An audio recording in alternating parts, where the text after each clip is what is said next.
Hi friends, welcome to my YouTube channel. ಇವತ್ತು ನೋಡಿ, ಇಲ್ಲಿ ಅಪಾರ್ಟ್ಮೆಂಟ್ ಕೆಳಗೆ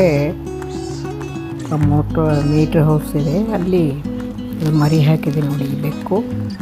ಈ ಬೆಕ್ಕು ರೋಜಿ ತಾಯಿ ಇದು ಮತ್ತೆ ಮರಿ ಹಾಕಿದೆ ನೋಡಿ. ಆ ಮರಿ ಎಲ್ಲ ಹೊರಗಡೆ ಬಂದು ಹೋಗ್ತಾ ಓಡಾಡ್ತಾ ಇತ್ತು.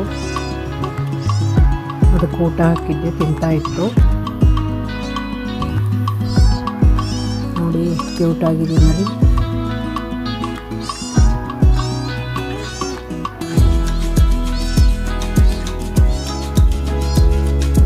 ಬೆಕ್ಕಿನ ಮರಿಗಳು ತುಂಬ ಕ್ಯೂಟ್ ಆಗಿರ್ತವೆ ನೋಡಿ. ಹೀಗೆ ಓಡಾಡ್ತಾ ಇದೆ.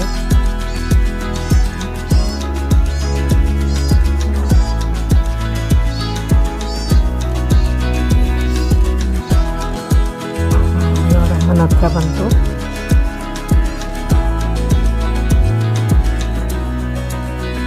ಅವರಮ್ಮ ಆಮೇಲೆ ಕರ್ಕೊಂಡು ಹೋಗ್ತು ಮನೆಯಲ್ಲಿ ನೋಡಿ. ಇದು ರೋಸಿ ನೋಡಿ. ಇಲ್ಲಿ ನಾನು ಹಾಗೆ ವಾಕಿಂಗ್ ಮಾಡಿ ಬಂದು ಉಯ್ಯಾಲೆ ಮೇಲೆ ಕುತ್ಕೊಂಡಿದ್ದೆ. ರೋಸಿ ಕೂಡ ಅಲ್ಲೇ ಕುತ್ಕೊಂಡಿತ್ತು ನೋಡಿ. ಇದು ನಮ್ಮ ಮನೆಯಲ್ಲಿ ನಮ್ಮ ಮೇಸಲ್ಲ ಇವತ್ತು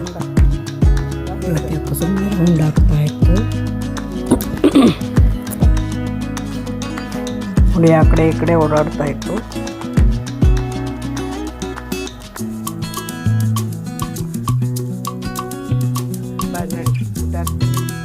ಅದಕ್ಕೆ ಈಗ ಊಟದ ಟೈಮ್. ಈಗ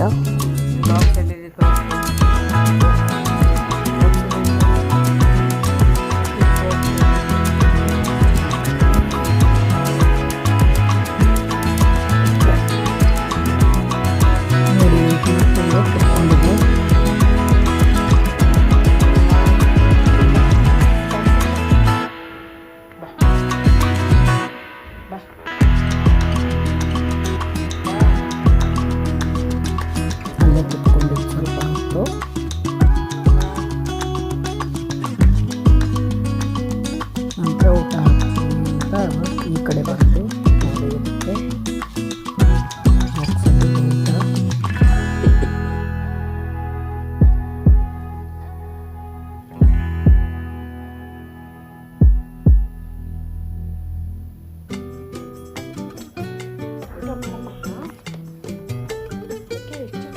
ನೋಡಿ ಮತ್ತೆ ಕುತ್ಕೊಂತು.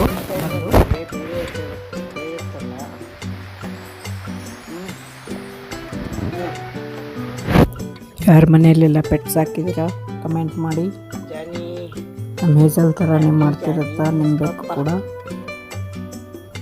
ಕಮೆಂಟ್ ಮಾಡಿ. ಅದು ಎಡಗಡೆ ಕಣ್ಣಲ್ಲಿ ಯಾವಾಗಲೂ ಒಂಥರ ನೀರು ಬಂದಾಗ ಬರ್ತಾ ಇರುತ್ತೆ. ಅವೆಲ್ಲ ಬೆಕ್ಕಿಗೆ ಕಾಮನ್ ಅಂತೆ. ಅದು ಅವಾಗವಾಗ ನೀರು ಹಾಕಿ ತೊಳಿಬೇಕಂತ ಹೇಳಿದ್ರು ಡಾಕ್ಟ್ರು. ಅವಾಗವಾಗ ಹಸಿ ಬಟ್ಟೆಯಿಂದ ಕಣ್ಣತ್ರ ಒರೆಸ್ತಾ ಇರ್ತೀನಿ.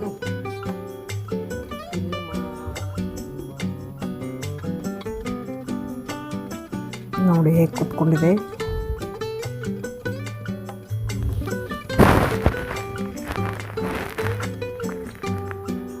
ನೋಡಿ ಹಾಕಿದಾಗೆ ಇತ್ತು. ಆಮೇಲೆ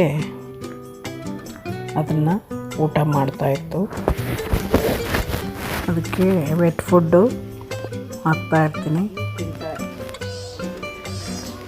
ನೋಡಿ. ಇದು ಮರಿ ನೋಡಿ ಅವ್ರ ಅಮ್ಮನ ಹತ್ರ ಮತ್ತೆ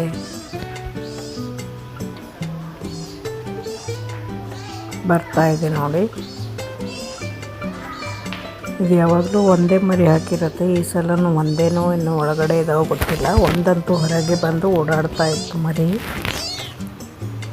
ನೋಡಿ. ಅದನ್ನ ಎತ್ಕೊಂಡೆ. ಏನೂ ಕಿಚ್ಚಲಿಲ್ಲ, ಸುಮ್ಮನೆ ಇತ್ತು ಪಾಪ.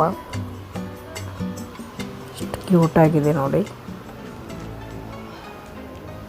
ಸ್ವಲ್ಪ ದೊಡ್ಡವಾದ ಕೂಡಲೇ ಇರೋದೇ ಇಲ್ಲ.